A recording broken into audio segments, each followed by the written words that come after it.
Rasulillah wa ba'd. Somebody once made a statement that he thinks the average Muslim gains 10 pounds in the month of Ramadan. I hope that statement is not true. But the reason why he was making this statement was because he looks at the way and the type of food that Muslims eat.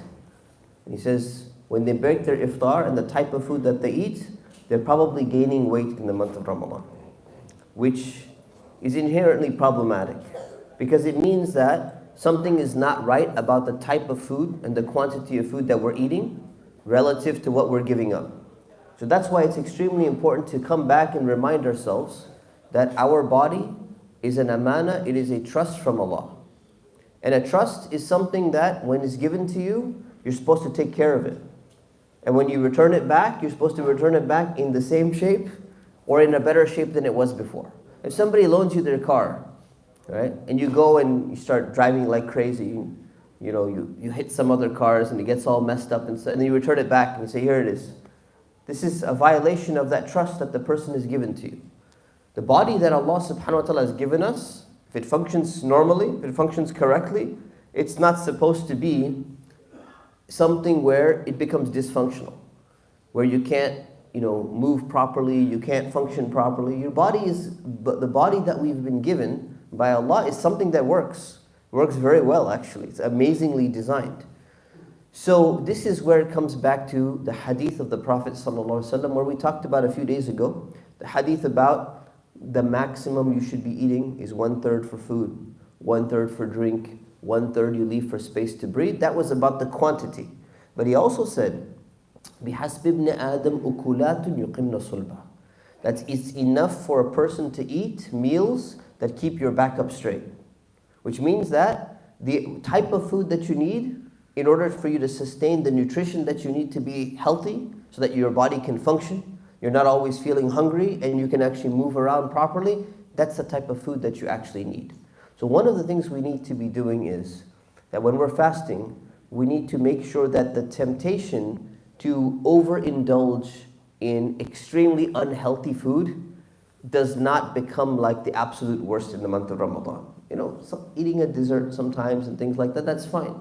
But if Ramadan becomes about eating the absolute worst types of food every single day, such that you're feeling pain when you're coming for prayer, in the morning you can barely wake up because of the way that you were eating and the type of food that you were eating, and you become fatigued, something is not right with what we're doing.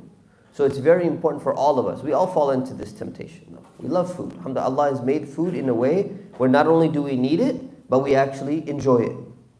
Right? This is the way Allah has made us. Imam Ghazali explains this in detail in Ihya Ulumuddin. He talks about, without going into detail, he talks about survival. And he says, in the things that we need to survive, Allah has made those things actually pleasant for us to experience that. So there's an aspect of survival, there's an aspect of being able to function, and there's an aspect of enjoyment that's built into those things, even when it comes to procreation and other basic necessities. But we need to make sure that we're not crossing the line. So the other thing is that when we talk to people who are not Muslim, and we explain to them and we say, you know what, you should try fasting in the month of Ramadan. Oftentimes we quote the health angle and say, it's actually really good for you. And it is really good for you. Fasting is very good for you unless you mess it up by eating the absolutely wrong types of food. So how can you go and tell somebody and say, you know what, you should try fasting? Of course, the reason why we fast is not for health purposes. It's for purposes to make us a better Muslim through self-control. But it has health benefits as well, especially in a society where there's massive health issues due to the people's diets, particularly in the United States of America. Now, if we're going and we're telling other people, look, fasting can do this for you, but then they go and they see several Muslims not watching the type of food that they're eating become unhealthier in the month of Ramadan, see, what's being preached, what's being taught? So we need to refocus ourselves and make sure that we're taking care of our bodies. We're making sure that we're eating, and one of the most important things is to hydrate yourself properly. And this is what a lot of people do, is they will not drink enough water in the month of Ramadan. They will not hydrate themselves properly. It's extremely important that when you break your fast, you make sure that you're drinking enough water before you fill your stomach with all that tasty food that you have there, because then there won't be any space for water left.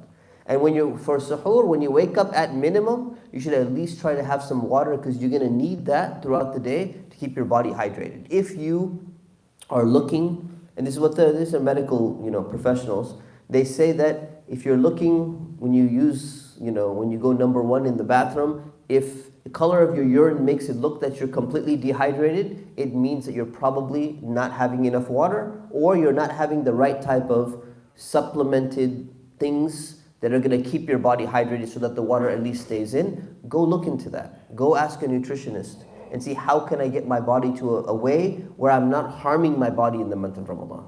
May Allah subhanahu wa ta'ala help us to understand this balance. Ameen. Wa sallallahu ala sayyidina Muhammad wa ala alihi wa sahbihi wa sallam. Assalamu alaikum.